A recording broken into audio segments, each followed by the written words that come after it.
everyone, welcome back to my channel Jamaica Roots TV. This video will be featuring Michael Lee Chin, Jamaican Canadian entrepreneur, investor, businessman, philanthropist, and he is of mixed race, so he's African and also Chinese descendant. We're all doing well today. Thank you for liking the video and thank you for subscribing as well. Lee Chin was born in Port Antonio, Jamaica. Little Lee Chin was raised by his teenage orphan mother, Hyacinth, who worked 3 jobs to support them, including one as a bookkeeper at a high-end hotel owned by a member of Canada's esteemed Western family. She set standards, very high standards, and not only that, but she led by example. So saying is one thing, but acting it out every day, every minute is another, he says, of his #1 role model. When Lee Chin was 7, Hyacinth married Vincent Chen, who had a son of his own before having 7 children with Hyacinth. Since his family didn't have the resources to send him to university, Lee Chin got a job as a bellhop on a cruise ship and then as a lab technician at a bauxite aluminum plant to save money for his first year tuition. He applied to the engineering program at McMaster's University in Hamilton, Canada, Ontario, with a backup plan of buying a Triumph TR7 convertible top if he wasn't accepted. I still haven't bought my Triumph. After a successful year as a civil engineer, freshman Lee Chin had to figure out a way to summon the money for a second term. When scholarship requests were overlooked and laying sod on the campus landscaping team for the summer only brought in $600, he chose to do something bold. He wrote a letter to the Prime Minister of Jamaica, who at the time was Hugh Lawson Sher. He said, "I decided to take the bull by the horns, and sometimes we have to do that.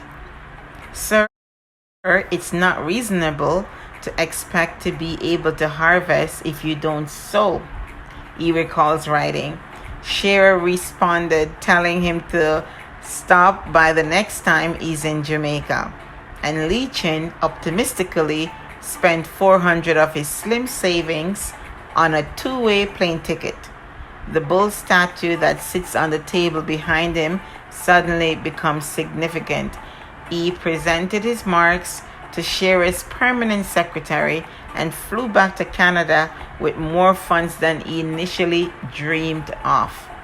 So, who funded Michael Lee Chin tuition? The government of Jamaica.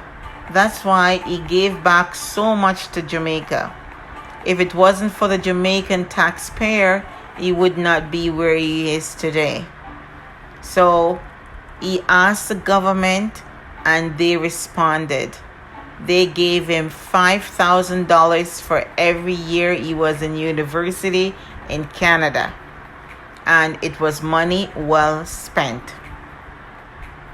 So they gave me a scholarship, not for $2,000, but for $5,000 per year for the next 3 years. So I had excess money that I was able to remit back to my family to help them. So here we go.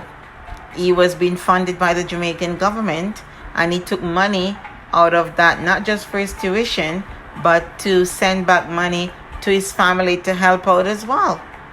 So no regrets there, because of course he is giving millions to Jamaican charities and also to Canadian charities as well, and universities, schools, all of that.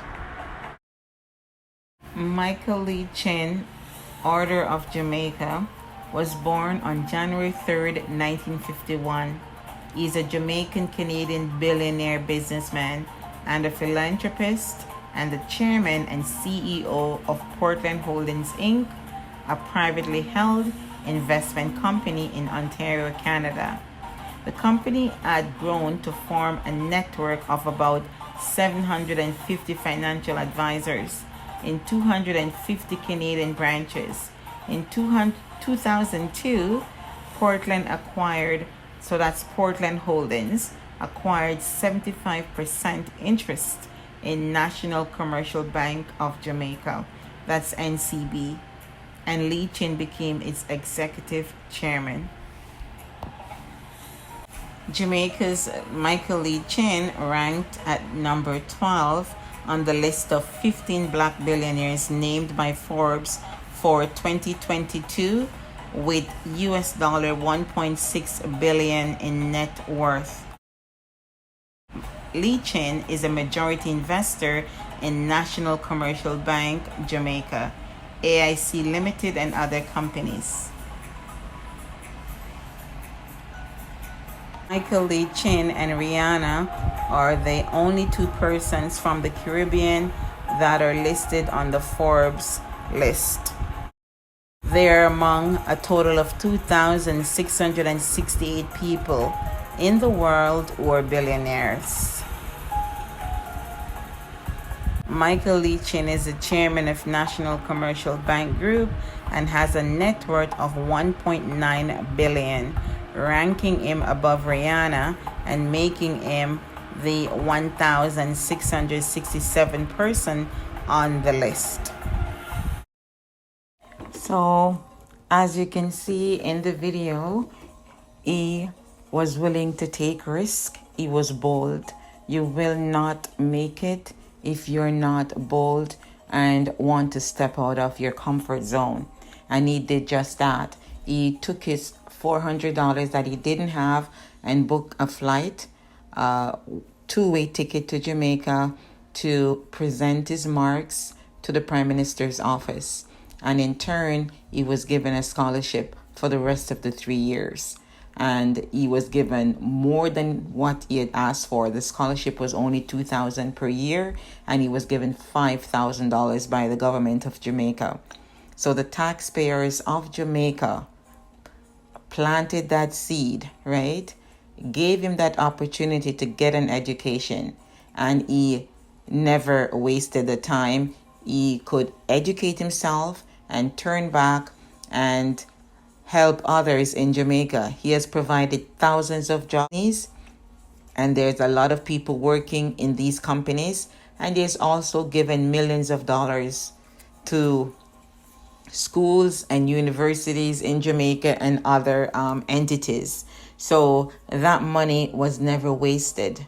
And you could say that was an investment, right? By the government of Jamaica, by the people of Jamaica. They invested in him, and it was never wasted. So take a page out of his book.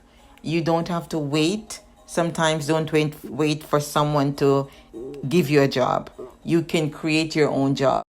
You can be your own boss. You can start small and try to reach out to others. Try to reach out to others for help.